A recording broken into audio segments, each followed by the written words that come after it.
Okay, everyone. Hello and welcome to Actor Nightcap. My name is Adetinpo Thomas. We have an amazing guest today, Kristyl Dawn Tift in the house. If you can get a little bit of, feel free to unmute yourselves. Give a little round of applause. Hey, turn up. I appreciate the enthusiasm, y'all. Okay. Yes, it's her. She's amazing. She's amazing. And I'm glad everybody knows it. I'm going to read her bio and then I've got a list of questions. Hopefully you all have some questions as well. Before I jump into that though, I do want to talk about what this is for, right? So we have storyteller sessions, which gives an amazing platform to writers and to actors to work together, work on their craft, get feedback, pretty much both directions, and to really have a chance to do something when they're not busy out in the world.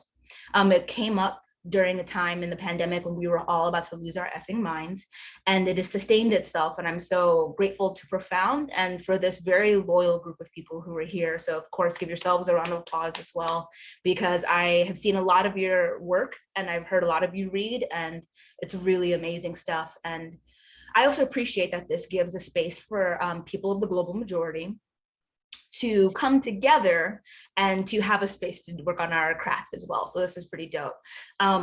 What I want to do and what will happen is every month we will meet on a Wednesday evening and the lessons will kind of build on themselves. This week we're talking about the craft, acting, what it's for, what it serves in our lives, how to go about becoming a stronger actor, and just overall the experience. And I couldn't think of anybody better, I was saying this to Kristyl earlier, than to ask her to come because she has a PhD and an MFA, and ABCDEFG, like she's out here doing it.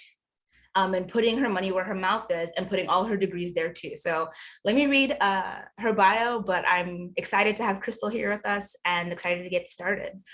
So Kristyl Dawn Tift is a performing artist, coach, teacher, and scholar. She holds a PhD in theater and performance studies from the University of Georgia and an MFA in acting from the New School Actor Studio School. Oh, actually, but let me break into this bio real quick. If you ever watch, what is it called? Inside the Actor Studio? I've actually seen Kristyl get up and ask a question in the audience. I feel like it was Bradley Cooper. I'm just saying she's been doing it from day one. Her on-camera credits include Greenleaf, The Oval, Black Lightning, we're in the same episode. I love that for us. One Tree Hill and Hall Pass. She has performed off-Broadway and regionally at the Alliance Theater, Theater Emery, Kenny Leon's True Color Theater Company, Aurora Theater, Emerging Arts New York, Bank Street Theater New York, Theater from the New City, New York. She is represented by Houghton and she is amazing in every way. So again, Kristyl, I welcome you.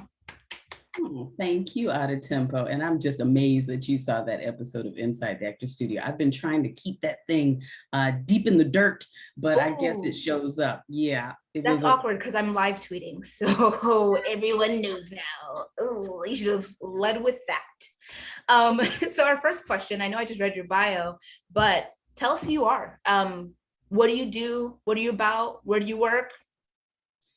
Ooh, okay, so I am Kristyl Dawn Tift. Please call me Kristyl. My students call me Dr. Tift. My clients who work with me privately call me Kristyl.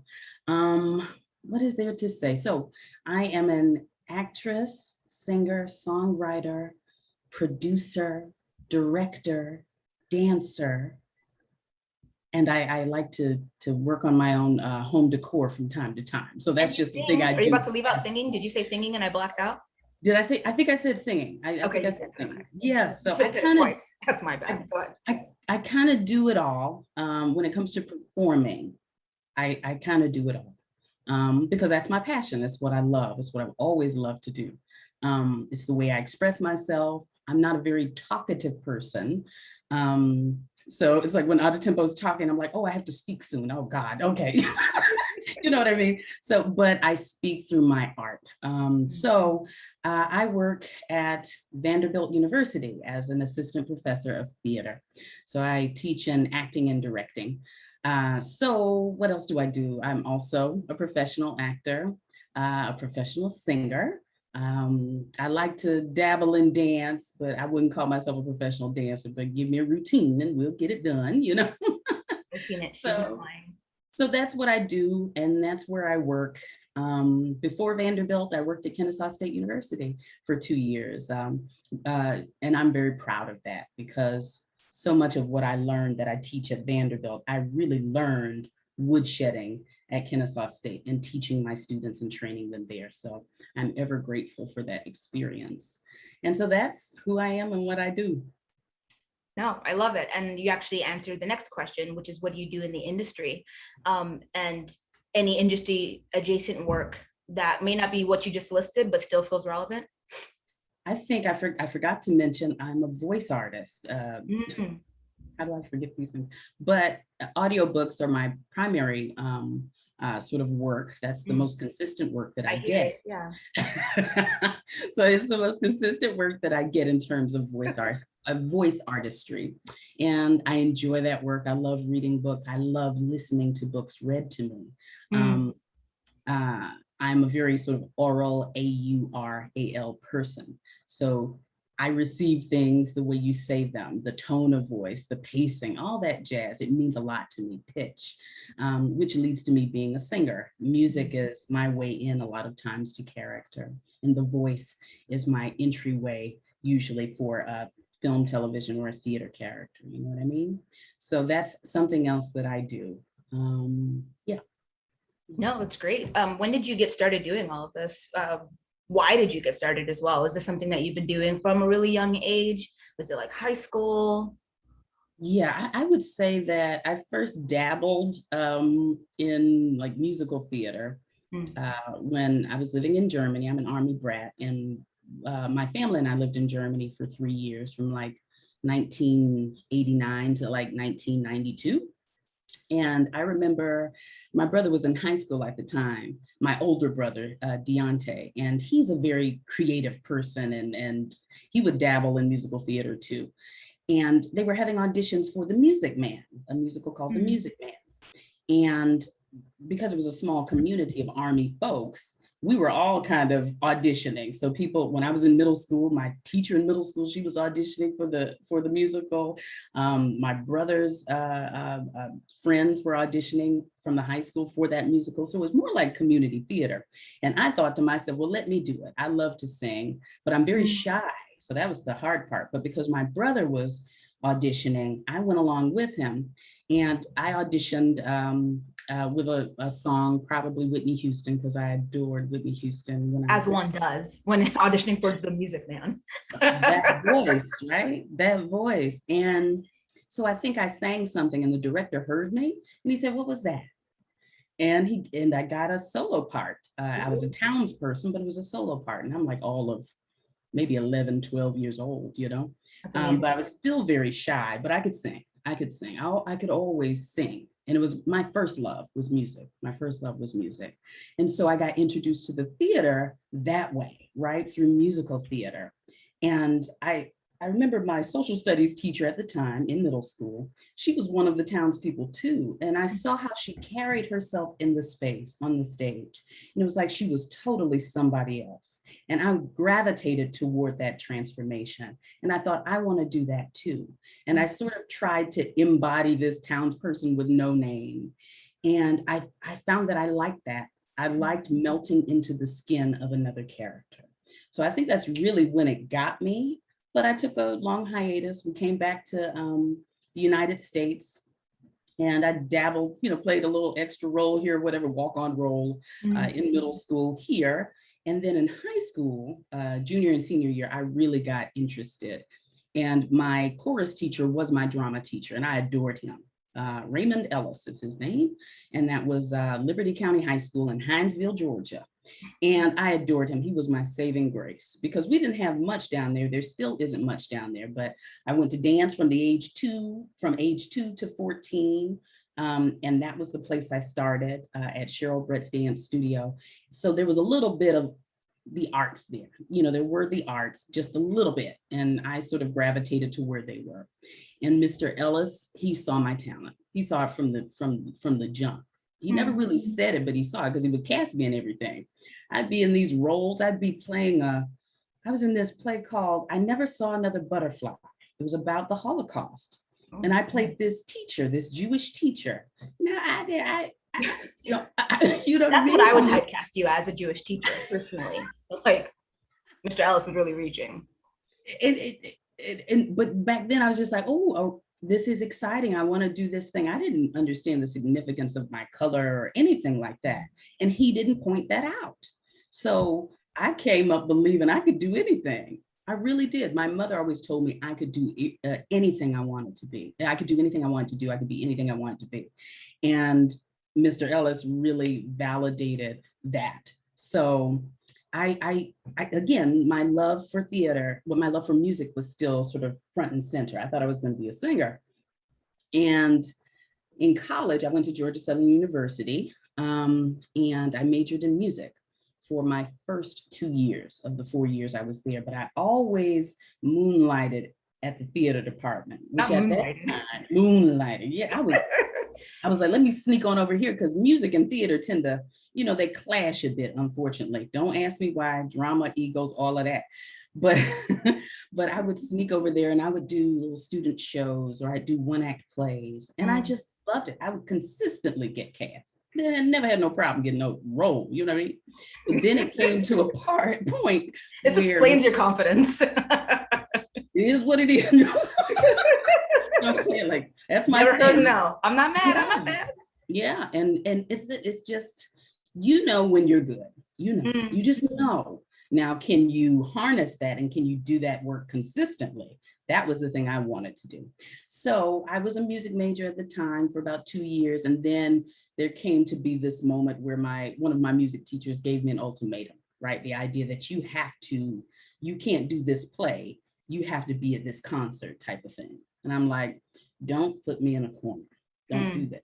Nobody puts baby in the corner. Yeah, nobody, because I will resist. And I'll go for the thing that allows me to be most flexible. And theater allowed me to sing, dance, act, write, direct, all of that. So I chose the theater, and I'm grateful for that choice. And I never felt, it was never a question for me. It was never a question. I just looking back, everything was just sort of aligned for me to end up in theater, film, television, voiceover. And I still sing and all that jazz, but that would have put me into too small a box. And I can't fit in anyone's box.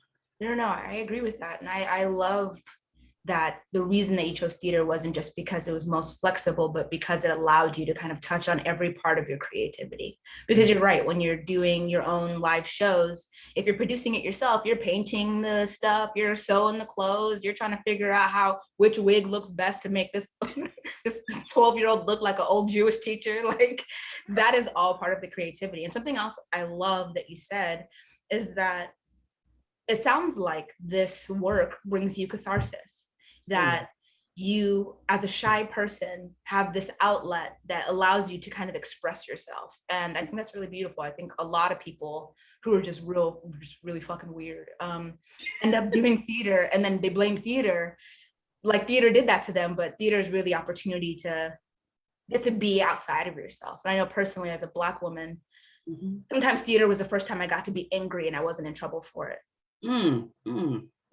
Yes. And honestly, I'm still trying to figure out what to do with anger, but like, that's not the point of the episode today. So as we're going, you've talked about a lot of training. You started doing theater when you were younger, influenced by a family member. You went to undergrad, of course, you went to grad school, and you got your PhD. What is the best way to get started as an actor? And I guess that's a really loaded question, because it doesn't require you to be on HBO to be an actor, and you don't necessarily need to be in front of people to be an actor, as TikTok is showing us. But in your opinion, what do you feel like is the best way to really get the ball rolling? I think get involved in whatever productions are happening around you. So first you have to figure out what's happening around you. So what do? Do you go to Actors Access and look and see if there are any student productions? Do you go to the local film schools and see, are they doing student productions that you can be involved in? You may not get paid, but you'll get a copy and maybe a snack, something to eat, but hopefully some Twizzlers are involved. Strawberry preferably, not that cherry stuff. Yuck. But definitely not that black stuff, even though black is good, but not that. Yeah. Yeah. But, see what's going on around you. Right. Start to participate in those things around you. If you get to a point where you feel like you're getting stagnant, maybe you need to look for somewhere else to be so that you can look for other opportunities. But there are a variety of ways that you can go about it depending on your goals. It depends on what you want to do. And that's like, for me, if I have a student who is really passionate about, oftentimes it's film and television. Oftentimes it just is, because that's what they see most often. It's where the money resides. Yeah, it is where the money resides. Yes, God. I'm here for that chick. But anyway, so I'm just here to troll you. I don't even know why they let me do this. Because I'll respond. That's the thing. I'm not gonna just ignore the joke. I'm gonna. But so I would say, what is it that you want ultimately? Do you want to be in film and television? Is that what you want to do? If so, you got to figure out, what do I do after, let's say, undergrad, for example. Let's say you majored in hopefully theater, but maybe you did chemistry, but you minored in theater, right? So because your parents wanted you to get something you could use. I don't know. You know what I mean? That you could, pay back those student loans with or make a living doing. I would say look to either graduate school or training programs in your city or in the city that you want to be working in, right? So it requires sort of a step-by-step analysis. I'm really process-oriented and goal-oriented. So strategy means a lot to me. It's like, you're not going to just jump in there. Don't be no fool out here in these streets. You're going to be hungry and living in your car. If that's okay with you, that's fine. I knew that was never okay with me. Yeah, being a starving artist is not it. It's not. I don't know why people romanticize that. I don't know either. Yeah, it's not. Either. Yeah. I mean, I couldn't do it. I'd be so stressed out that you can't give your best performances at your auditions, all of that stuff. Because I like to eat. Yes, seriously. So what I would say is to develop a plan. Think perhaps it's a 5-year plan. Where do I want to be in 5 years, right? Ultimately. And what steps can I do? What can I actively do? Maybe get new headshots, take some courses from an acting teacher whose students are doing well, right? Whose students are represented by an agency that you want to be represented by, whose clients are working regularly, right? And then I make a plan to get my package together, send it off, wait 3 to 6 months or whatever it is. Right. You're not just sending it to one place, right? You want yourself a list of about 6 folks. I tell my clients, 6 agencies that, number one, and this is a little lovely secret I like to tell them, go look at the roster. Yes. Do you see someone who looks like you? No? Then you need to be there. Do you see someone who looks like you? Yes? Then you need to be there. It don't matter. They could use another one of you, girl, because that girl gonna get sick and you'll be available. It's gonna get sick. So either way, it's a win-win. It's totally a win-win. So I never come from a defeatist place, especially when I'm coaching or mentoring someone who wants to be in film, television, and voiceover in the Atlanta market, especially because that's the market I know, right? I say that you can do it if you really want it. If you don't want it, you're not going to do it because you're not going to make the sacrifices necessary to achieve that goal, And sometimes your goals are so big. Sometimes your goals are bigger than the industry itself. And you might have to come to terms with that. That your goals might be bigger than the industry. But if you stay long enough, you might find that you have a way in to achieve that goal. But if you're just going to cut and run after a little while, when it just gets too hard, then it was meant for you for the time to do this work, but maybe not for a lifetime. Yeah. And I understand that cutting and running type of tea. It's like some days early on, especially, and I've been working in the market for 10 years, for about 10, 11 years. And there were moments I would tell my significant other, I would tell them, I don't want to do this no more. I don't want to do any more of these self-tapes and auditions. I'm Right. tired because In I'm the living abyss. yeah, it's hard. The rejection can be very hard. And I was living kind of a parallel life. You know, I was going to the University of Georgia and trying to get this PhD in theater and performance studies. And it was hard. It was Mhm. very challenging because I was splitting myself, you know, and feeling very pulled in both directions. I wanted to keep my foot in to the industry here in Atlanta or there in Atlanta, but I also wanted to keep growing as a critical thinker and writer and scholar who writes about theater and film, you know? So I was living this parallel life and I would get tired. I would get tired. And my significant other would say to me, no, you're not going to stop auditioning. Mm. And I will say support helps. Hi, Tyler. Good to see you, my love. That's one of my babies. Good to see you. Your hair looks good. Yes. And, you know, so when things would get tough, sometimes I would just want to run. And luckily I had the support around me to say, now that doesn't make any sense. You've worked this hard. You worked hard to get into the industry. Starting off, not even thinking someone like you would be chosen. Mhm. Can I actually ask you Yes. two things, right? So you've touched on so much, and yes, we are actually in church. I will pass the offering plate through the DMs later. So please be ready with your offering and tithes. But you mentioned a 5-year plan, and I have found it so hard to concoct one because it's also, I could book a series regular next week and y'all would never see me again. No, I'm just kidding. I would make time. This is true. But it can also change so much. So with that, and then building community, I wonder if there's any tips or tricks that you could share just really quickly about how to figure out a game plan and then find the people who are going to support you, but also call you in if you're just like real wrong. Right, right. I think with that 5-year plan, it is difficult. I mean, especially in the beginning too, because you don't even know, you may not even know where the end game is. Mm-hmm. You know, like how far can I go? What I would say is for your 5-year plan is, let's say you get this agent that you've always wanted, or maybe they're not the agent you've always wanted, but at least it's an agent, right?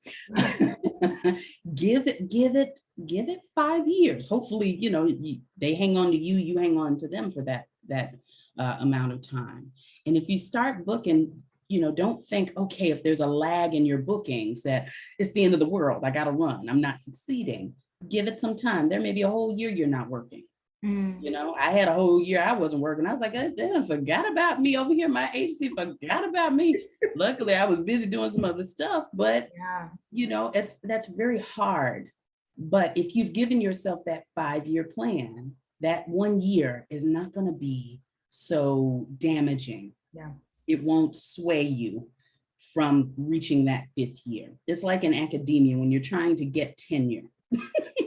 It's about 6 years to get it. You think I'm gonna cut and run before I have to submit my materials for tenure? No.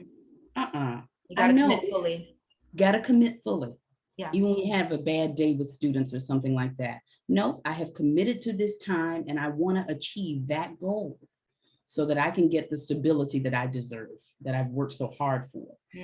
So I would say give yourself, even if you don't know what you're going to do year after year, month after month, week after week, you don't know what you're going to do for your career, give yourself 5 years to just get comfortable and learn the terrain. Because it'll take just that long. You know, I felt like after 5 years, I understood the Atlanta market. I really understood it. I'm like, okay, I get what's going on here. I know who the casting directors are, right? You know, I know who seems to call me in for what and who's really got my back, you know, in terms of the casting directors. And I also know that giving back too as a teacher, because I am a teacher and that's just who I am, that when I give back to my students, I tend to make connections with the people they make connections with. Right? It's super, super interesting. It's like, I'm not just taking so that I can be seen. It's like, I'm giving back what I've learned over time. And I receive that tenfold is what I've observed.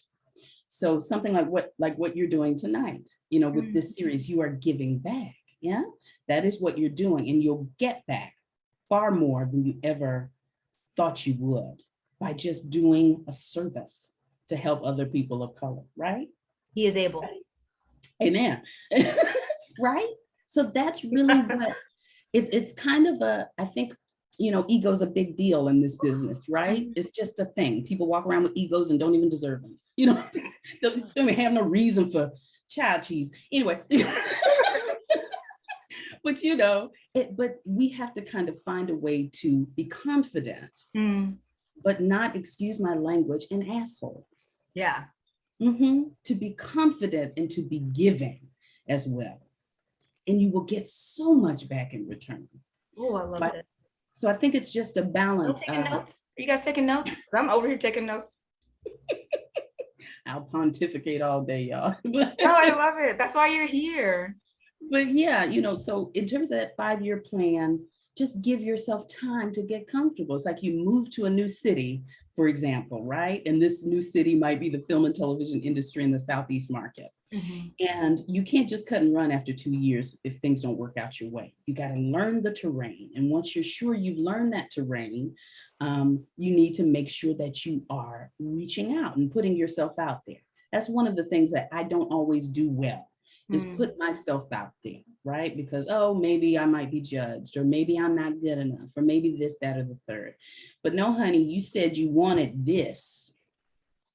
So if you don't give 150%, then it's your fault. I feel like you're coming for me right now, but like, this isn't about me and what I'm not doing. So relax. I don't even know what you're talking about. You give 100. Speaking all our languages. I mean, at least mine. I can't speak for everybody, but. Woo! Wow, Kristyl, like chills, like, yes. But you give, and it's so concise in the way you're saying it too, because this is not for the faint of heart. It really isn't. And you find people get weeded out very quickly. But what I've also seen and what I hear when in interviews like this is that people say, and you made this point earlier, you'll go into the audition room with the same people, and after a while, some of those people will stop showing up, and you'll be the only one left who has the experience to do the thing. So low key, you're just waiting for, like, you don't have to be the fastest runner. You just can't be the slowest runner because the bear will eat you. So just, get your cardio in. Yeah, stick and stay. Stick and stay. So you've talked about some training, which is really great as well. I think it is important to get training no matter the career. You'd want a dentist that had training the same way you want an actor that kind of knows what they're doing. And if nothing else, because you can be typecast and just play yourself on screen, but I think training gives the versatility, and that's something that you've touched on, and I appreciate, because I agree. But it doesn't necessarily need to be a master's or an undergraduate degree. There are lots of places that do classes. And just, since we're talking about starting from the very beginning, warning, warning, warning. If someone's making you pay to be their agent, that's not a real thing. If somebody's making you pay to be their manager, that's not a real thing. They make money when you make money. So that just had to be said at some point in this hour. And I wanted to throw that out there. So I think a lot of what you said addressed people who are in the very beginning or in the middle, but do you have any recommendations, especially as a professor, of ways to refresh technique? And if you have any favorite ways or favorite techniques and things to do that kind of keep you on your toes, keep you in the game? I think what I would suggest is that to refresh your technique is to get a private coach. Get a private coach. I coach privately, and I'm very selective because I like serious students. And if I'm going to give you my time and my knowledge, you got to want it bad. Now, in terms of specific techniques, there are a variety of approaches that you can learn depending on that coach. A coach might specialize in check off imagination work and all of that good stuff. If that works for you, go for it. Or a coach like me who specializes in method-based approaches. So method acting, actors studio, Stanislavski-based work. That's what I was trained in. So that's kind of what I feel very comfortable with. Also using theater games as a way to free yourself, referring to Freeing the Natural Voice, Kristen Linkletter. I love Linkletter's work. I love Edith Skinner's International Phonetic Alphabet as a way to to use the voice as a way into character. That's something you true. didn't mention. You coach for accents as well. Yes, yes, I do. I do accent and dialect work, body and movement. I kind of do it all, you know, that dance training, music training, acting training. For me, it's just the trifecta. It all comes together for me. And that's my way into creating a holistic character. I don't know any other way to do that work other than in a holistic, organic way. So, but I also use a variety of techniques. I'm not just Stanislavski only. Meisner repetition might be something that we work on, especially if you're delivering a line and it's not honest, you know, and I'll hear that. If you're being dishonest in your work, maybe not intentionally, but because you haven't filled the line with any meaning. You have no intention behind the line. You don't want nothing. You have to want something when you're working in front of that camera or on that stage. If not, I could have sat and I could have gone out and done anything else but watch you. And that's unfortunate. That's a waste of time, yours and mine. So I like a coach that is invested in me being present, like me being fully present and fully congealed as a person and as an artist. Now, yes. Sorry, I was gonna say, can I interject? Because I feel like that prep work is phenomenal for theater, but do you feel like it serves your film and television auditions? Because if it's a one-liner, you don't necessarily need to bring in a whole body and a whole voice, because it might be distracting and they'll think that you don't understand that you are not the focal point. So I'm curious about how you... From a technical perspective, film and television, the technical perspectives, right, of this camera in your face magnifying you times 100%. Of course, we're going to have to take that down. Now, if you come all in here with this character and you didn't read where it says we prefer a natural performance, right? No accents. You have to read. You do have to actually read what your agents send you from the casting director. But if you do that, I think it's brave and bold, but not necessary. And you'll find that out because you won't get called back and you won't get called in. So that's a way to learn too. But that's a way to learn. But I also don't ascribe to the less is more notion, because sometimes less is just less. Sometimes you ain't giving nothing. You know what I'm saying? Period. And that's like, I know directors, they want you to make a choice, even if it is a one-liner, to have at least a perspective on the line. I mean, are you just saying the line? Maybe you are just saying the line. That's one way to do it. But what about take two? Could we try something that you really wanted to do? So number one, they know that you knew the assignment, the first take. Number two, they know that you can change this up. You're flexible, you're malleable. And if they wanted you to go and create this old man character in this moment, you could do that. But something I've heard too with one-liners is you want to do the profession, right? If I'm a waitress, I'm not gonna, my boyfriend broke up with me earlier today and now I'm just really upset. Like, ma'am, can I get you the special? It's spaghetti. Like, you walk up and you're like, ma'am, can I get you special spaghetti? Absolutely. No, you don't. Okay. And you get out of there. So I think you're totally right. It's not less is more. You still need to bring something. You still need to make a choice. Right. You still need to make a choice. And you'll learn very quickly when too much is too much. Like me, I learned through hard knocks. Like, I never took an on-camera class. I didn't. I was just bold enough to think that I could do it. Just bold enough to think that I could do it. Well, let me submit for this agency, or let me go to this open call. I was just ballsy enough to think that I could. And then, because I am smart, I started to see where I was going wrong or going right. Right? And then eventually I was like, okay, this is how you do it. I've never taken an acting class for film and television ever. And that's okay with me. But not everybody can. Well, relatively, it depends, voice. I could be busier, but it'd probably become a problem with my teaching life. But anyway, it's another problem. But so what I would say is, yes, take these acting courses. If there's a workshop that you want to go to and it's focusing on something specific, like commercial work, now that would interest me, because I find commercial work to be almost completely foreign to me. I've done a bit of it, but it's a totally different spin on Absolutely. film and television acting. You are selling something. And if that's not really who you are, if you're a pretty quiet kind of person, it might take a lot for you to audition for these roles and give just the right amount of cheese that is necessary to sell this product. So you may need to take a week-long intensive. You know what I mean? So I think a variety of options are there for you, and it depends on the person. If you want to go to graduate school, do that.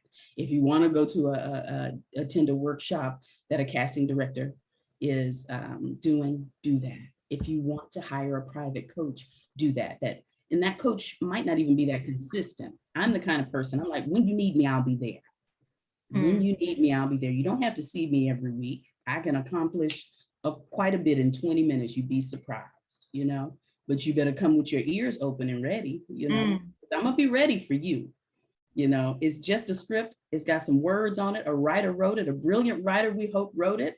And we can crack this code really quickly and use your instrument, the one that God gave you, not the one that somebody else has, that you wish you had, but the one you got, to make some clear decisions on who this character is and how to play this moment, right?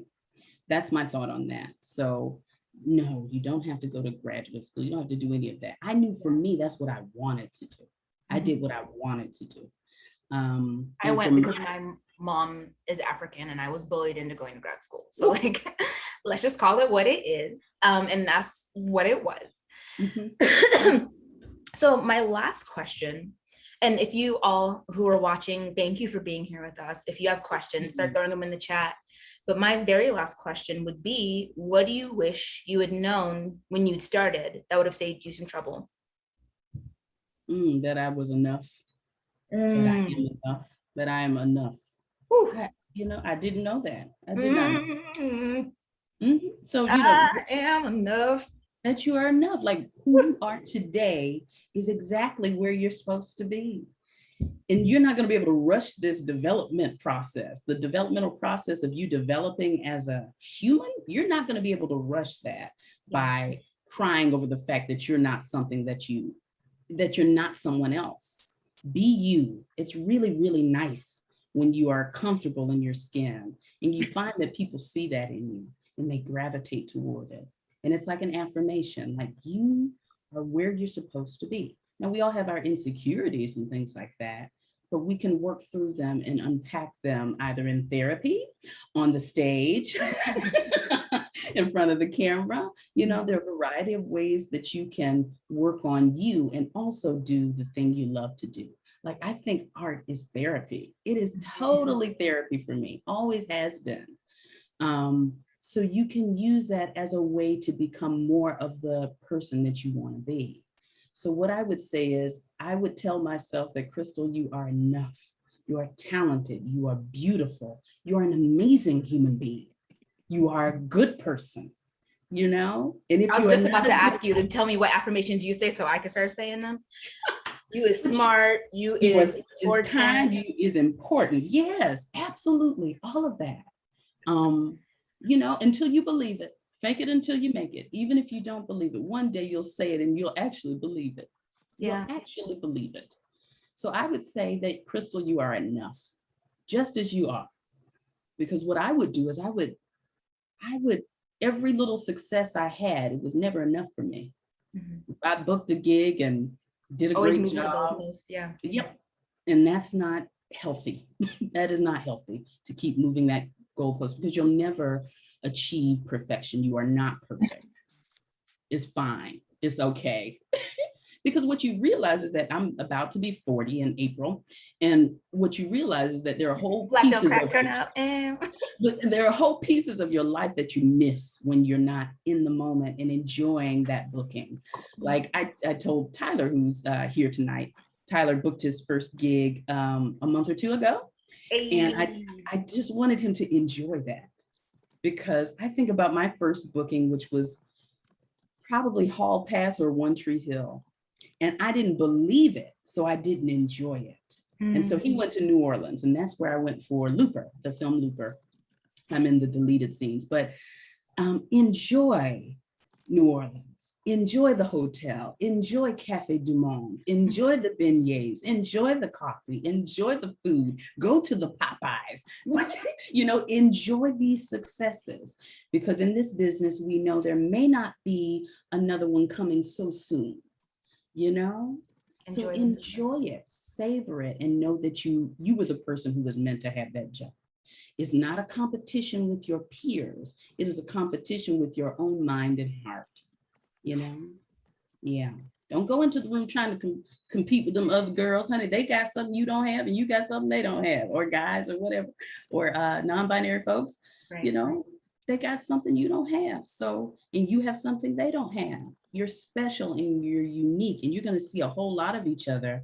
Not so much these days because we do so many self-tapes, but that when we used to go into the rooms, you would see the same folks. Mm-hmm. I would see the same young lady, and we were friends, and it was cool, It was nice to see her. And if she didn't get it, I wanted to get it. And if I, she felt the same way about me, we all want to work.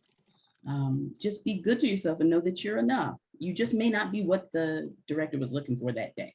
Maybe they were blind in their left eye or something. They couldn't see your beauty.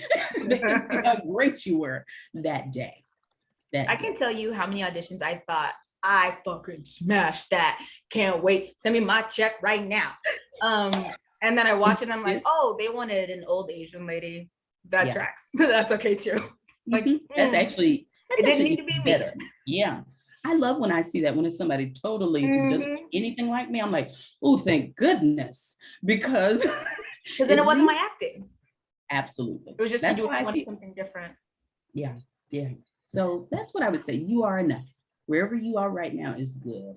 It's good enough. Just make those steps to reach that ultimate goal that you've got to have in these 5-year increments. Do it in 5-year increments. I can't do it in 10. I don't know what's going to be happening in 10 years. I have no clue. But I know what's happening. It takes 10 to 15 to become an overnight success.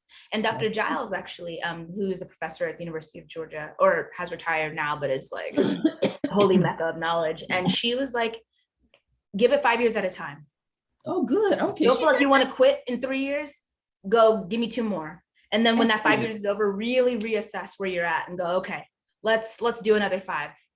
Excellent. I love that. And then and commit to that, because then you know that you have a mile marker that you're going, okay, when I get to mile 2, where are we at? Yeah. And that makes you feel like, there's success. Because you can also, I don't know about you guys, but I'm so hard on myself. Mm-hmm. And I'm working on it. There's so much you're saying just now. I was like, Adetinpo, don't cry in front of these people.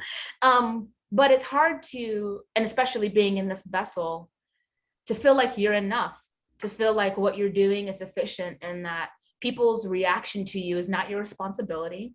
You're not intimidating. People are intimidated. Like all those things that you see on memes and Instagram, but like it's hard to internalize because you spend so much time having it reinforced that you're doing too much, or you're too loud, or you're too sassy, or you're too, but you're right. Yeah. It's 100% sitting in your truth and presenting that, because what I have found in life is that when you cannot speak for yourself, your integrity will always speak for you. Amen. And that's so much of what you just said. And I feel affirmed in that. And I'm so grateful to have you here. And now we're going to turn it over to some audience questions. Okay. If I could shamelessly pat myself on the back, I wasn't sure how that segue was going to go, and I felt like it went pretty well. So Vivia has a question. She says, what are your favorite voice exercises that you do?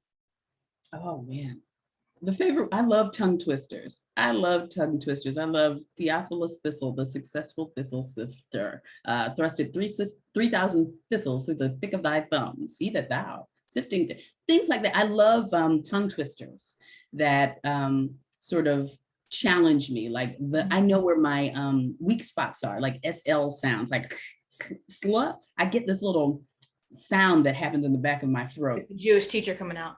Yeah.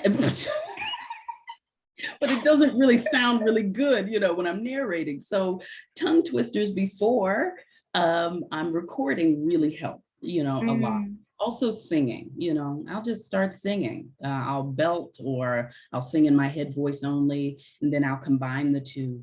And that usually helps. I'm not going to be cracking in my booth, or anything like that. So tongue twisters, song to speech is what that's called. So singing into speaking. So I may take a line of dialogue and I may sing that line like this or whatever. And then I'll speak that line like this. I'll speak that line like this. Really embodied sound. Yada, yada. Yes. It's a hit.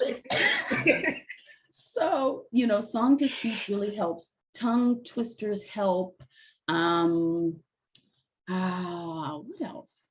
I don't have tongue twisters, but I would lie if I said that I didn't listen to My Shot from Hamilton and rap along on the way. Yes. Eminem is like really problematic, but he raps pretty quickly as well. Busta Rhymes is too fast for me. I listen to a lot of Big Sean on the way to sets, where I'm just like, motherfucker, and I'm illuminated, and then I'm like, okay, yes, same difference, right? The tongue, the lip of it, it's all in there. Absolutely. That makes sense to me. Mm-hmm. No, I love that. I can't remember the line. I can't remember the words, so I can't, do that. To which one? To any rap song. That's real. That's I can't remember. It be like that sometimes. Okay. There's another question from Capri. What is your take on Atlanta? I came from the LA market in 2019, and the world shut down in 2020. So I'm starting from scratch again. I have not found networking that doesn't come with a price tag. What is your advice for finding professional indie filmmakers here? Oh man. It's a great question. Well, welcome. And I'm sorry that, you came at a time where the world we were just doing whatever we're doing here. But I'm glad you're here. I love the Atlanta market. I think it's perfect for me because I'm kind of a small town girl and I like to know who's who. I found that I went to LA once to do another scene for the film Looper, right? They asked me to come and they flew me over and all that stuff, which was nice. So that was my one encounter with LA. And it just not for me. You know what I'm saying? I know me and I'm a small town girl, and I don't think I would be able to network very well, to be honest, because I am such a shy person. But because I'm in Atlanta, and over time, again, 5-10 years, you get to know who's who and you get to see the same faces over and over again, not just the people not just your colleagues, acting colleagues, but the casting directors and people just in the same spaces at Tyler Perry Studios. You get to see the same people over and over again. So I found that with time, I felt more comfortable in this market. My advice for finding professional indie filmmakers, all the ones I know are my friends. Isn't that something? And not because I met them in the industry. Actually, I just met them in other places. I find that being outside of the industry, but also in it, is more useful for me because I like making genuine connections with people. Yeah. I don't want to just make a connection with you because you can do something for me. That doesn't really work for me. And it doesn't really work in general. The best way to network is to meet people and ask how you can support them. So when the opportunity arises and they think of you, that's when the opportunity will come around. But it can't be purely transactional because people can see through that as well. Absolutely. So if you're encountering that, then that just means you haven't met your people yet. But you will. Just stick and stay. This is only year one technically for you, right? Because we're starting over. We're winding the clock. So just keep that in mind. You will meet like-minded people who happen to be doing things in the industry that hopefully you want to be a part of. And from there, who knows what will happen? Just keep those relationships pure. And as a local producer, Capri, I can also say that it's been my friends pulling people in, but also there are a lot of Facebook groups, just the same way we all kind of stumbled upon storyteller sessions. A friend of a friend invited you or you knew Profound. That's a great way to build, especially with people who know what they're doing, because it can be very, I don't want to use triggering. Yeah, I don't want to use triggering. In Facebook groups, people introduce themselves and I go to their social media, their website, and I'm like, they're not ready. Like I just, coming from LA where I know I'm going to be working with people who know what they're doing. Right. here I find a lot of people act like they know and they ain't doing shit. Sorry, excuse my No, language. no, you're totally I'm right. from the New York area. I still keep it real. So that's the thing is I'm on these Facebook groups, but I don't feel like the like-minded are on these groups. I feel like it's a lot of like newer people. Like I just came to Atlanta. I want to make a film, but they're not saying anything else. Right. So I'm not like, hey, here's my information, because I don't know who you are. And I don't just mess with anybody. I have a caliber that I work at, and I don't go back. Because believe me, in 2019, I worked on some crap stuff. I gave my time to people for free. I have nothing to show for it. I had a filmmaker accuse the actors of why the sound didn't work. And it was a good script, and that's the only reason I showed up. But you barely fed me, and there wasn't a bathroom. So I'm not doing that anymore. Right. But I love independent film. That's what I write. That's what I produce. Like that's my love. But it's just, where do I find these people here? That's been the issue. Well, I'm going to shamelessly plug myself right now and say, slide into my DMs. I think you've sent me a script before. Yes, I did. Yeah. Okay. So let's keep the conversation going, because I hear Okay. you. And if nothing else, I can point you in the direction of some people who are great. Another thing I would say is that follow the social media accounts of local production companies, right? So there's like Peach Jams that has been making a lot of stuff, and they're associated with Roll Call, which is the theater in Ponce City Market. Right. And now I think Roll Call bought out Peach Jams, but Peach Jams has been knocking out features, like 2 or 3 a year for the last couple of years. So there's people like that where you can certainly make the connections where at least they'll point you in the right direction. Also, you're a writer and a producer? And an actress. And an actress. Okay. Dope. Yeah. Multi-hyphenate. Yeah. So this is the place to put that out there. And I'm proud of you for even believing in yourself, to know that you know and deserve more, because you do. So I do. I love that question. I love that question. Welcome. It's not complete trash, I promise. It's just, there's still a panini press, right? So there's only so much we can do. Yeah, I just got an agent, so I love that. you know, so now I know I meet professional people when I go on, you know, TV and film sets. But Congratulations. besides that, you know, especially if the IATSE thing happens, you know, the independent people are going to be what's happening. Because those producers, they're not going to give up the money quickly. They're not. Yeah. They're not. No, I hear that. I think we were all very tense this weekend, and it's still not resolved. So we'll see how that plays out. The next question for Marianne is there a magic ratio to strive for of doing work for experience, like student productions, and getting paid for your craft? That's a great question. It depends on you. I know that for me early on, I needed to do those student productions. I needed those to have any credits on my resume. So, but when I got my first paying job for any kind of performance, it was theater. And I knew that after that, I probably wasn't going back to sort of non-paid gigs. Though for people that I trust and who have a high level of excellence in the work that they do, I would do something for them for a snack, you know, and the copy, right? But you know, I don't think there's a magic ratio at all. There's when you're done, but don't stay there too long. Don't stay doing, you know, free student film gigs too long, unless they're really, really good at what they're doing. But there's got to be some kind of end game, unless you're fine not eating. And we like to eat. It depends too on what you're striving for, because if you need a reel, then the student films are going to be one of the easiest ways to do that. If you have an agent and you're booking that way, maybe you have a side job that you're doing, and then you're also doing student films, do you have that emotional bandwidth? Do you have that free time? Do you have that desire? Because then I think at that point it starts to become diminishing returns. Yeah. No, that's very fair. Next question from Vivia. In addition to tongue twisters, what is your process for recording audiobooks, especially for reading for a long time?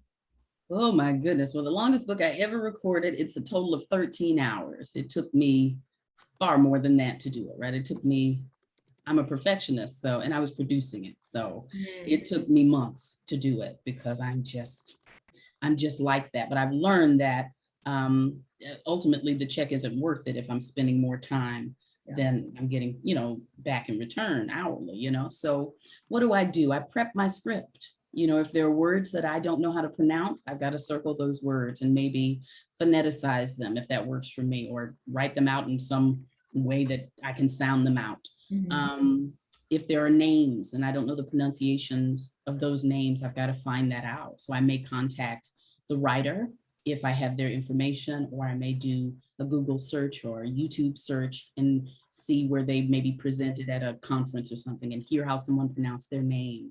So I break the script down. I may even put little breath marks in there, because when I get nervous, my breath gets really short in the booth and you hear those breaths. And I don't want to have to spend time taking out those breaths in post,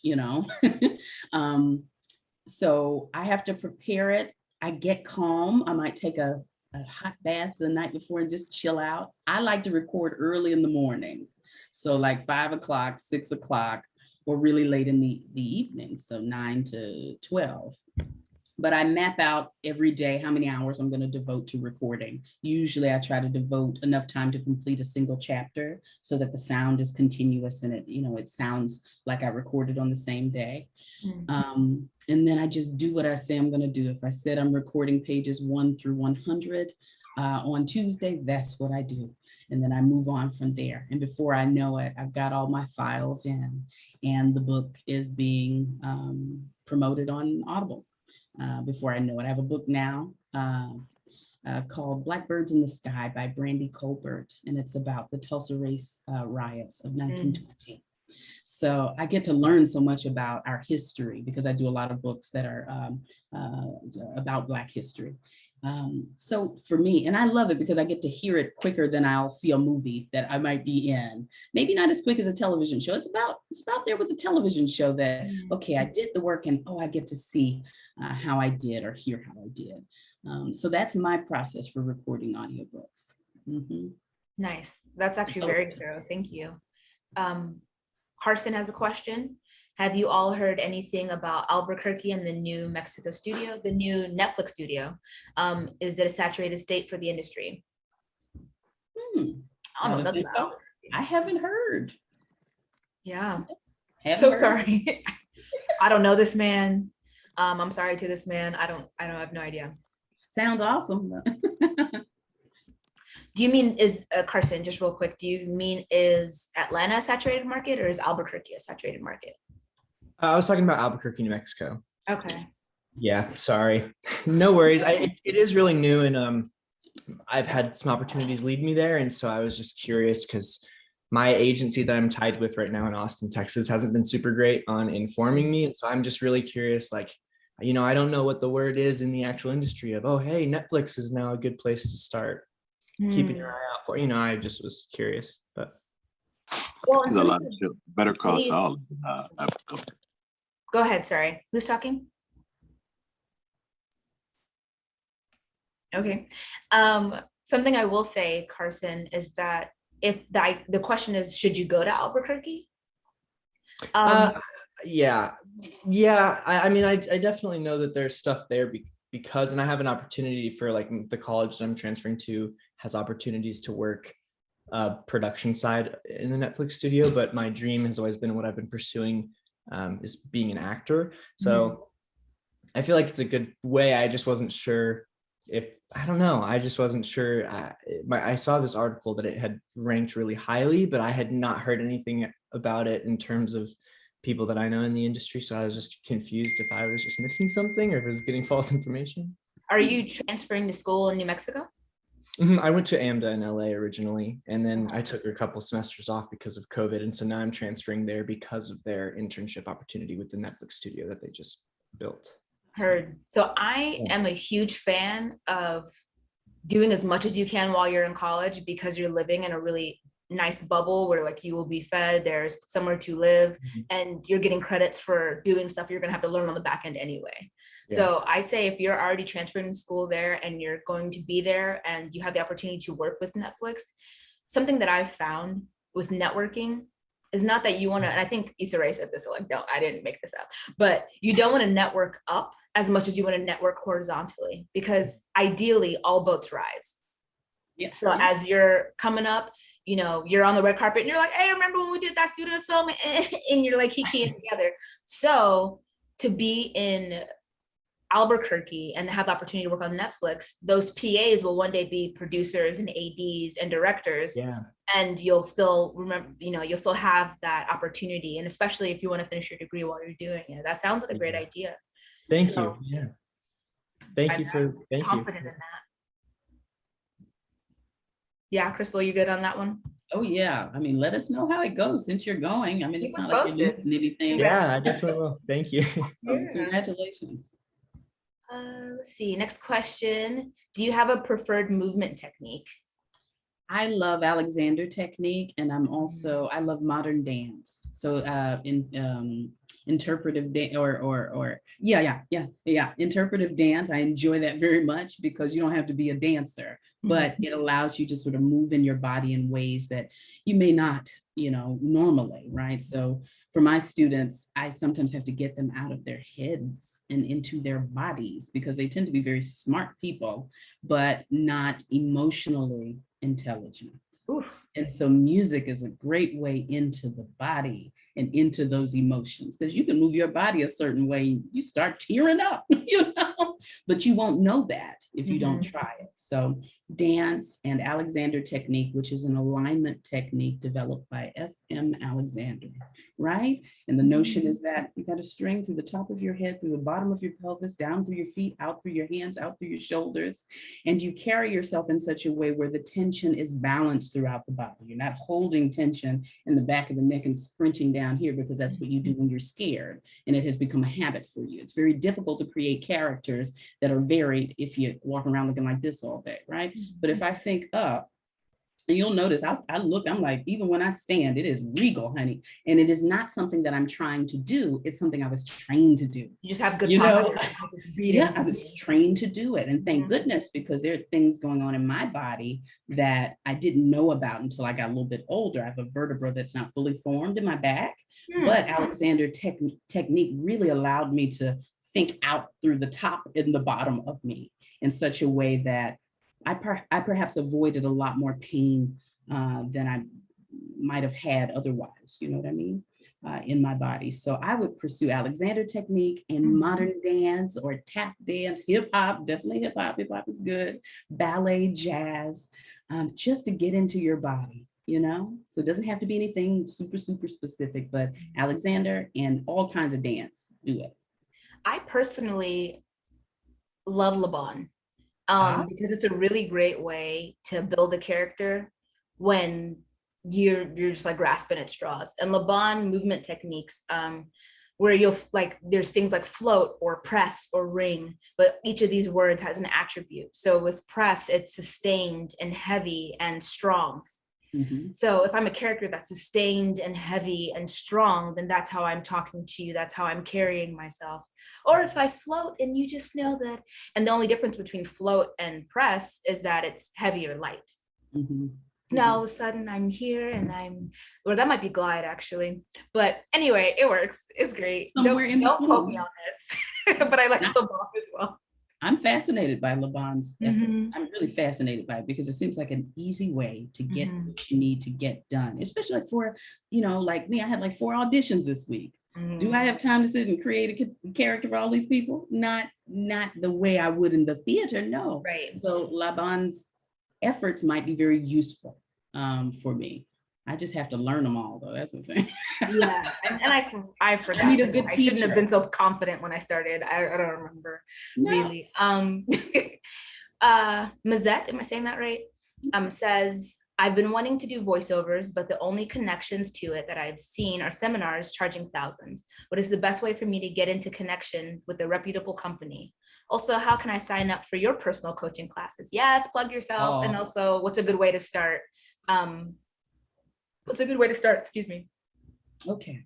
So what I would say with voice work is the way that I started, was not going to pay nobody no thousands of dollars. I had already paid $100 some odd thousand for grad school. I'm not paying you nothing, you know, for train. Come on now. No, we're not doing that. So I'm not doing that. You're not doing that until you get that $1,000 that you can just throw away the way that you want to. But what you can do is you can study on your own. You know, we have all these universities and institutions and whatnot, as if the people aren't just normal people who have gained intelligence over time or knowledge about something. You could learn up to a master's level in anything on YouTube, if you ask me. If you know how to do it right, it's a lot more work, but you can do it. I just, happen to go about it the other way. It's not better, it's not worse, it's just a different way. So these days, you don't have to do all of that. So what I did is I listened to a lot of audiobooks, or I listened to a lot of animations or animated series. And I listened to those voices, and I tried to find what a voice that was like mine. And I would study that voice just like I would any actress. You know what I mean? I would study them, and then I'd go and see, how did they get started, right? Were they just discovered somewhere, or did they actually go to acx.com and create a profile for themselves and started promoting themselves as a narrator and learning how I create a studio of my own in my own house and begin narrating audiobooks for independent writers, right? For writers who have self-published and need a narrator. So that's how I did it. I just went to acx.com and I created a profile. I'm like, well, hell, I could do it for film and television. Let me just switch over here to voice and voiceover. Sure, my agent represents me for voice too, but not as much as I would like. So I had to take the initiative. I know I have a great voice. People keep telling me I got a great voice, I need to do voiceover. So maybe I need to do voiceover. So let me go put that energy and see where I can do this kind of work for the lowest cost, right? ACX doesn't cost me anything. And that's where I started. And then eventually I was like, okay, well, I want to work with like HarperCollins Audio, and I want to work with Brilliance Audio. I want to work with Penguin. I want to work with the people who are producing the books that I love to read, that I love to hear, right? And I would submit to production companies that produced audiobooks for them. They're kind of intermediaries between the author or the publisher and the big publishing company, right? So you're gonna have to do your research. Let me just put it that way. Being a researcher is very useful because you kind of figure out, okay, how can you get in there? Who's producing these books? Who are the real people producing this product or this animation, right? What studio is producing them? And do they need a voice like yours on their roster? It's very much the same way that you get an agent for film and television for voiceover. It's just a little bit easier for voiceover, in my opinion, because not everybody can do that work. You know, whether it's short form, let's say an animated project, or if it's long form, an audiobook. If you've got a great voice, and you know you've got a great voice, you got to begin that process of developing your reel. acx.com is a great way to get started. There are children's books, there's historical fiction, romance, there's erotica, if that's your thing. You can do it under a pseudonym too. You don't have to use your name. I thought about it. It's kind of gross, but I mean, I've never done it, but I've had some erotic moments in pieces and I'm like, oh Lord, oh God, no. Left my pearls. Seriously, but there's a market for it. So, you know, so what I would say is go to acx.com and see where that leads you. Of course, that's just audiobooks. So if you want to do, you know, animation and all of that, don't we have, I think we have, what is that studio in Atlanta? It's Cartoon Network, right? Don't we Yeah. I was like, yeah, that's what I was thinking. Turner, yeah. It's very logical, right? That's why I couldn't remember. But yeah, we have Cartoon Network. Go and look at their website and see what's going on. See if there are any open calls, or see the who's who and follow the breadcrumbs, you know? And to your point, if it's anything like acting, you'll want to have clips that you can submit when you're submitting yourself and trying to pitch yourself. So if you watch, you know, Big Mouth or Boondocks, you know, grab a script from the internet and re-record whatever part or all the parts. If you're Regina King or Taylor, which one? Regina King, thank you. Regina King, yeah, she did like half the voices on that show. Amazing. So also make sure that you're building it out. I think one thing people forget, and nobody in here, because we're better than that, is that just like any other job, you have to put the work in. Yes. And you got to commit. And I think putting a reel together for voice would be amazing. But everything you've just said is like, I've never heard anybody explain voiceover work and getting into it that way. And it's so concise. So bless you. Sheila is shouting us out for being on Black Lightning. Thank you for watching the show. She says, just want to say that Black Lightning was one of my favorite shows and I miss it. Clapback News with Jamila, and there's Kristyl. She's an indie filmmaker, and casting is the hardest thing for her. Do you have any advice for how to cast your indie projects? Adetinpo? Right, you're right. So what I do is I, luckily enough, know a lot of actors because I went to school with actors, and a lot of the people that I studied with are doing really well in the industry currently. So I have a pool to pick from, which is nice because it's also like, hey, can you do this for me? It's a passion project. And then I also, and I'll, on full disclosure here, is that the project I had Kristyl on, for example, Clean Slate, it was, hey, if we have money on the back end, we will pay you, but we'll make sure you eat well. Because like, real talk, one of my favorite things on set is food. And the people, so we made sure the people were good and the food was plentiful. And I think we had jollof rice and like, and like salad and like tomato soup and grilled cheese. Like the bases were covered. So what I would say is see who you can pull from, because there are so many people who want to get in front of the camera. And then you'll get a sense of who knows what they're doing, who doesn't. And then as a director, whether or not you're able to guide them. And I find that having an idea of what it takes to be an actor as a director helps you have better verbiage when you're communicating with your actors as well. Our director and my film partner is Bajo Shonubi, and he has an MFA in acting from SMU. So when we're time to be on set, he's talking to us as an actor understands that. And I think that makes a big difference. Yes. So being able to pitch something that's going to be useful to other people's careers, if you're only offering credit, if you can pay, that's even better, and that can change the tier of who you're getting.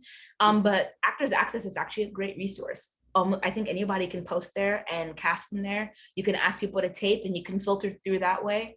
If you are offering pay, often you can reach out to an agency here in the city, and they might throw people at you who need more on the reel anyway. So it can very much be a give and take. I know for our projects, we make a point to ask people at the global majority and or women who haven't had the opportunity to be department heads, to be in the projects, because we will put this on IMDb. This will absolutely be your credit as a costume designer or as a rigging electrics, or as our DP. And hopefully it goes somewhere. And when it does, you can say, I was the DP for this festival finalist production, that et cetera, et cetera, et cetera. So that would be my advice personally. Ask who you know, and then you'll get to know people who know what they're doing. And if you can pay them, even better. And there are resources to find people as well. And I would also add that, because I am a professor, right, in the theater department, send out your breakdown, casting notice to the theater departments, because there are students who are just dying, they're just hungry. So if you're casting for those of age, between 18 and, some of them look old enough to play some, 30s, sometimes you'd be surprised what you find, but they'd be happy to do that work a lot of times for free, especially at the beginning of their careers, right? Yes, that is very much an untapped resource. Reaching out to, especially if you're in Atlanta, there's Georgia State, Clark Atlanta, Morehouse, Spelman. If you're going a little further out, there's Kennesaw, there's UGA, there's Georgia Southern, there's Clayton State. And I feel like all of those schools, there's more, Columbus, there's so many programs that actually have really good theater programs. Emory, for example, too. So use the resources that you have. But that's a great question. Yes. What advice do you have from Vivia for actors who are interested in directing? Oh gosh, well, I'm a director. I've been, because I teach in academia, that's a part of my job, is to direct. For actors who want to direct something. You know what I mean? Like, just do it. Just do it. Because the first thing won't be perfect, and the second thing won't be perfect, but you'll get closer to perfection every time you try. Absolutely. So whether it's theater or it's a script of a friend's, or you just get into that position. You're an actor, you know what it's like to be on the other side. Mm-hmm. Certainly, you'd make a great director for having that knowledge. Okay, so some rapid fire, because we've got you for, I want to say 11 more minutes. I don't math good, but 9:30s are hard out for Kristyl. So rapid fire. How do you determine your voiceover rates? Ooh, usually the people who send me those notices, right? The companies that are sort of the intermediary, they send me a price per hour. So it's a per finished hour rate. And so I don't tell them this is what I'll work for. I either say, yes, I'm going to audition for it, or yes, I'll take this book, or I won't. And for me, I go with what I feel is the standard rate for me, which is 200 to 300 plus, 200 plus per finished hour. That's what I'm worth at this point. That's what I'm worth. With ACX, you can choose to get royalties. You can choose to get what's essentially 50% of the royalties. So the author or publisher will get 50 and you'll get 50, and that just keeps coming to you every month. So that's a beautiful thing. It's a bit of labor and there's a learning curve, but it's nice when I get my little piece of check that's enough for a couple cups of coffee. It makes me feel so proud, and a snack, and it's still given. You know, after 6 years, it's still given. I love that. And sometimes I wish for my work where I just get a fixed, just get that little fixed price or fix that check. I sometimes wish those were royalty projects, to be honest. So, but it's cute, it's fine. It's nice when you get that check and you're done with this book and you've enjoyed it and you've learned something. You're like, oh, I get paid for it too. That's really nice. But I don't think, if you don't have the time, the energy, because it takes a lot of energy to do audiobooks, you probably don't want to do that. You probably want to go for short form. It is not for the weak. I'm telling you, when you're in that booth and you're like, I've been here for 3 hours and you're tired, you know, you have to love it. Real quick, while you're talking about the booth, Vivia wants to know, what is your home setup like? Mic, preface, I think that's the screen. I'm basically, I don't know, and soundproofing. Okay, so right now I used to have this box. It's in the a standard soundproof booth.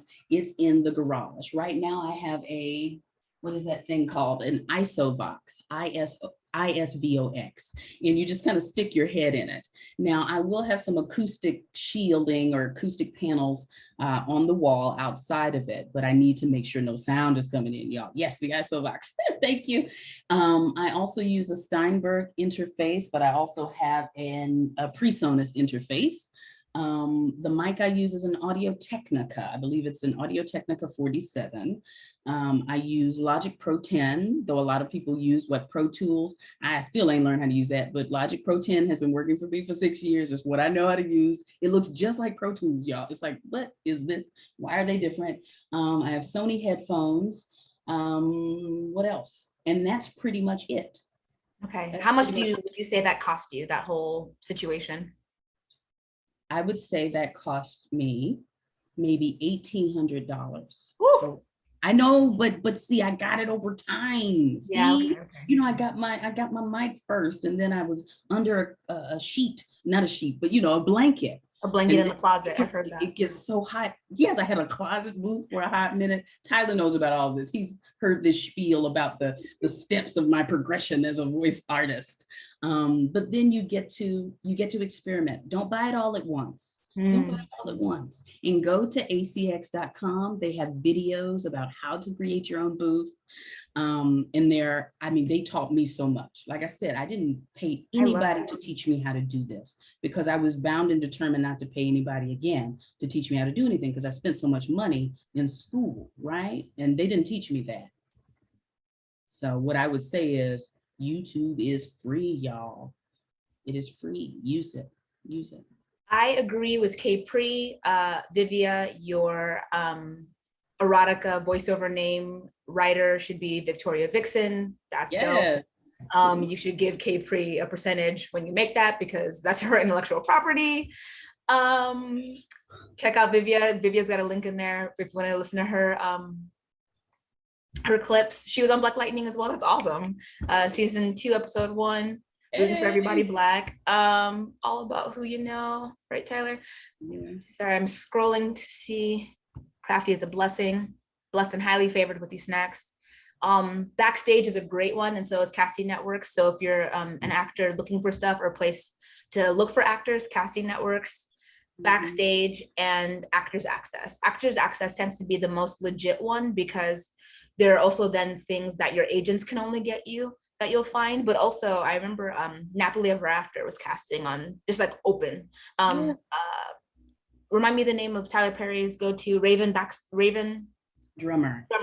Raven Drummer will often post stuff there as well. I know Bajo will often post things there for legacies depending on how specific it is. So definitely Actors Access, it's free to start. I think you get one free headshot and then it's like $10 per afterwards. Right. Casting Networks is not your friend. I'm sorry, Capri. Yeah, the Casting Networks is not the best user system. This is being recorded. I'm sorry, Casting Networks, but like work on it. You have to work on that. I just want to say, I was telling Tyler that it's all about who you know. So since he's in school, like everybody you know that's like serious, that you like what they're doing, stay in touch with them, because you don't, in anywhere you are, any set you're on, because you don't know who those people. Ooh, you're cutting out a little bit, but I feel like you said, I don't know who those people will become. So make sure you work with the people that you're on set with and keep up with the people who seem like they're serious and they're about the shits. So yeah, okay. Is that what you said, Capri? Yeah, that note was for him specifically, but it was for everybody. But since he's in school, he has a unique advantage. And also when you get out of school, there's a lot more opportunities than there was for me when I got out. So y'all got hookups that we dreamed of having. So take advantage. We've got some people wanting you to plug your coaching, but I'm going to have you do all of that at the end so we can get your rates and your social media. So I'm circling back. I haven't forgotten about you. Are you writing, editing notes to yourself as you record? That's a great question. Are you writing, editing notes to yourself as you record? So like, are you circling things that you need to go back to and make a note of to fix? No, because they'll send me, ultimately, it goes through quality control. There's a reader who listens to the copy that I give, or to the audio files that I give them for mistakes. And I often make a lot of them if there's not a director in the space. So sometimes I'll have a director on Zoom too with me while I'm recording. I don't prefer that because I'm a control freak and I don't want to stressful. Yeah. space, you know what I'm saying? It is stressful, it is, and I would rather not continue to do that. So, but I make less mistakes because they're like, that was a misread, go back, you know? So I don't, if I prep right, I'll be okay. And usually I'll listen to the recording of the day back and I'll make those corrections in the moment as I'm listening back, because I am kind of a perfectionist. But I also don't want to mess up the flow too much by being so particular about a word or being anxious in the moment. So I record, lay it down, listen to it, and make the necessary edits, punch those in that process, during that process.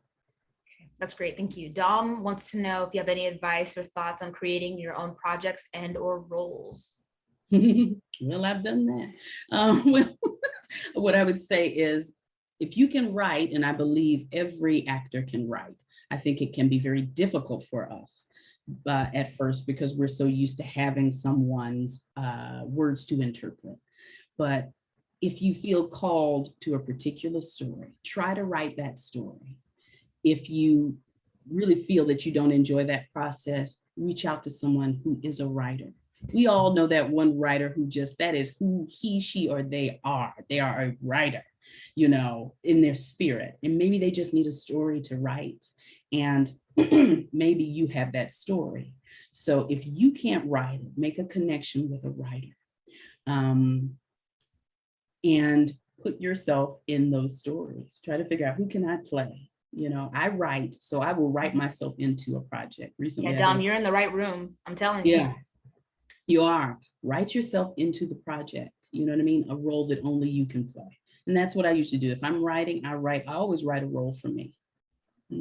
Always the kind of role that only I could play, which leaves it open for me to always step in there, or not, or maybe someone else gets to play that role. Either way, you've created this living, breathing thing that has the potential to sear itself into other people's brains and hearts.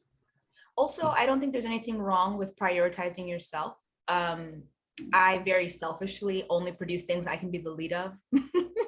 And then I am with Kristyl on like, I can come up with an idea. I will get the storyboard credit any day, but sitting down and like cut to interior outside 5 p.m. Like, no, like I fucking hate that. So I've actually even posted in this group on Facebook, like who has scripts for this specific, age range, this, gender, this whatever, just to get a sense of what people have so that I don't have to do all of it. Because sometimes you'll be on set and you're the crafty, you're transpo, you're the casting director, you're the producer, you're the lead actor, and you can only do so much. So definitely use the resources you have. This is, again, a great place.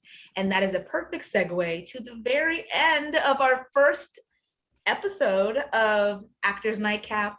Kristyl, ma'am, you took us to church, you took us to school, you took us to the theater. It was, I'm honestly, I feel like I learned so much, and I've known you for years. I am so grateful. You are so gracious and so graceful and so lovely and so smart.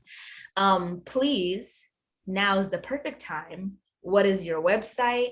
What are your rates? Where can we find you on the internet? What books did you like? All of it. And of course, you can also email it to me. I can put it in the Facebook group. But if you have, if you'd like to say it here, I'll type it and people can copy and paste out of the chat. Okay, so like I mentioned, I teach privately, I coach, I mentor for a variety of things, whether you want to get into the film and television industry, whether you want to strengthen your craft, right? Your actual instrument, your acting instrument, the voice, the body, the mind, the heart. I teach privately with my company, Tift's Studio. That's Tift's Possessive Studio. So that's at www.krystyltift.com, right? You can find it. There's a little tab that says studio. And my rates are there. All of the things that I have to offer is a whole lot. You get a free 20-minute consultation with me just to figure out if we'll be a good fit at all. This is not a time for me to train you in anything. This is a time for me to get to know you and to really see, can I give you what you want, what you say you want, right? And are you interested in working with me? So you can use, I think I have it linked to Calendly. So you can just see when I'm available for 20 minutes or so, and just punch yourself in there and I'll confirm with you and I'll see you on the interwebs. It's virtual. What accents, really quick, do you coach for? Well, all of them, I feel like, but pretty much all of them. If I can hear them, I can teach it to you. So standard American, British RP, Cockney, we'll say Jamaican or our Caribbean, Afro-Caribbean accents, a variety of African dialects. South African, of course, is the one we're taught most in school, if we're taught it at all. Irish, what else? Southern, of course. Caribbean, oddly, are very similar. Absolutely. So Southern, of course, that's my thing. Definitely. What else? Mid-Atlantic, Western US, and kind of on and on and on. Yeah. Okay. Whatever you want to learn. I remember, I think they were casting for, what's that show? Down in the valley with the girls getting P-Valley. P-Valley. I was almost the dialect coach on that, almost, but my schedule didn't work out. So that sort of Mississippi accent that they're using in that piece, that would have been something that I would have coached the actors on. But yeah, if I can hear it, we can make it happen. I love it. Okay, let me get down. I was about to pull it up on Instagram, but just tell me, what is your handle on Insta? My handle on Insta is Kristyl Dawn Tift, one word. Kristyl Dawn Tift, at Kristyl Dawn Tift. And my rates for coaching are, Tiffy. So my rates are very generous, I think. I really do think they are, but you have to be a serious student. You have to actually show up and be consistent. And I have consistent students, but as you can see, I don't play. So come with it, Yeah. I get excited when you're excited and passionate, and we can make magic together for $22 for a half-hour session, Or what is it, $44 for a whole hour session. Cheap to the Amazing. cheap, cheap, cheap. Ma'am, you Cheap might need to but change the good. prices because that's too low. But you know what? I will eventually. The Eventually. price not- is way too you're low. not- You need to up it. Eventually. You're not cheap. You're inexpensive. Amen. I like that now. I Thank you, like Gemma. that. Yes. No, affordable, because inexpensive. Affordable. 'Cause technically, she expensive in spirit with her contribution and her In Jesus' name. so she's affordable. Is part of that, would you look at like a self-tape we did? Like I did a self-tape for P-Valley, and I would like to know how I did, considering the fact I had to master the accent like in a weekend. And it was my first guest star like ever. So, Wow. Yes, the answer to that question is yes. I love to assess with you and talk about and give you feedback. I'm very good at assessing quickly and giving you feedback in a quick, efficient way so that you can make different choices. I would say my students trust me. They really trust me. And I earn that. And you'll learn to self-assess with me.